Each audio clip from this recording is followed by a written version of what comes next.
A nap on the go can seem quite daunting if your little one is used to sleeping in a dark room. This is why I'm answering your sleep question: how do I create a good sleep environment for my little one on the go? Hi, I'm Brooke, one of the sleep consultants for little ones and mother to two beautiful children.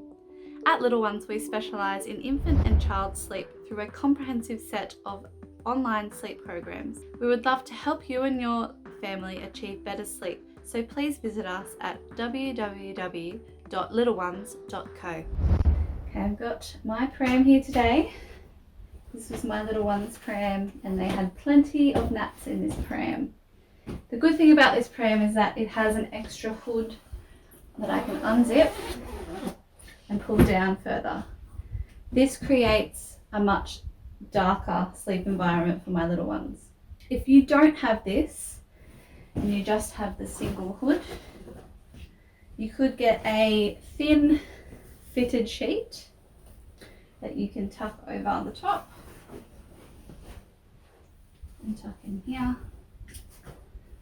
Now this just keeps the distractions away. It doesn't really make it much darker, but it just helps to avoid trees and cars and things, people going past, little dogs going past. I know my little ones get distracted by that. And it stops them from getting distracted from their sleep so that they can have a good sleep.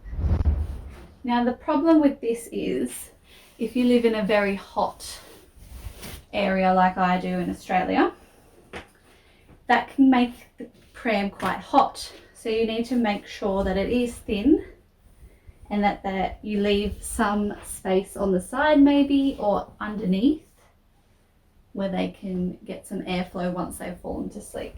Otherwise, sometimes it can get as hot as 10 degrees hotter than it is outside in the pram, which is not good.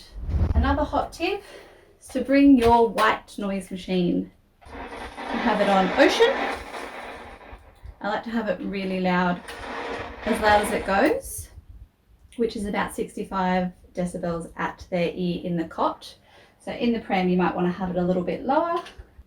This is great, it's battery powered, so it's also great at home if you have a blackout or something, it will keep playing, whereas if you have a normal white noise machine that plugs in to a power point, it will turn off if you have a blackout. If you don't have a portable white noise machine, they're quite affordable online. I know that this brand, the My Baby brand, have a portable white noise machine which has a clip which you can clip on here so it's nice and loud for your baby. Or you can get it on your phone. We have a playlist on Spotify and on iTunes that you can download so that you can play it on your phone. Just make sure that your phone is in airplane mode so that you don't get any notifications and things that will disturb the white noise from playing. You want it to be continuous so that your baby sleeps well. Another good tip is to bring a comforter. This is my little boy's comforter. It's well loved. And when he was little, I would put this in with him and he would cuddle it and go to sleep. With comforters, you also need to make sure that your baby is able to move their head so that they don't get it caught on their face. This can cause a barrier for their breathing.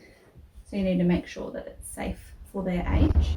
Another great product that I have is the Grow Anywhere blind. This would be good in the car. You could put it over your little one's window just to block out any of the light and like passing cars and trees, which could be distracting from sleep. It has suction cups that will stick onto the window. This is great when you go on holidays. We like to stay in cabins which usually have one window, and this blocks out all the light so that my babies can still sleep until 7, because I know a lot of babies when they go on holidays like to wake up at 5 a.m. when the light comes in, which is not ideal if you've had late nights and very busy days and you're tired. When you take your baby out in a pram, you need to make sure that you keep moving the pram. If your baby gets to a sleep cycle and they went to sleep with the pram moving and rocking, they get to the end of their sleep cycle and that's not happening anymore, it'll be very difficult for them to go back to sleep. because the original sleep association is no longer happening. So with walking with your baby for a sleep, you need to keep walking. If you need to stop and you think it's coming to the end of a sleep cycle, start walking again, or rocking the pram to make sure that they stay asleep. Same goes in the car or in the carrier. I know my babies were very sensitive in the carrier.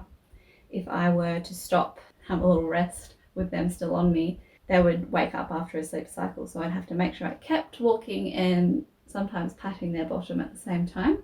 On a carrier, they have a great, well, the Ergo carrier, they have a zipper which releases a hood, which you can like clip over the top, and that makes it a nice dark environment for them, but they can still breathe through. There's like always a gap here which they can breathe, and it's safe for them to do so, and you can always lift it up and have a little peek, make sure that they're safe.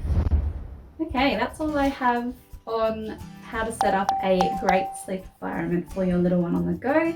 I hope that this has given you some tips and tricks to help you get your little one to sleep on the go, so you're not trapped at home all the time and you don't feel like you can't go out for a nap or two. If you have any further questions, feel free to pop them in the box below and we'll be happy to answer them for you.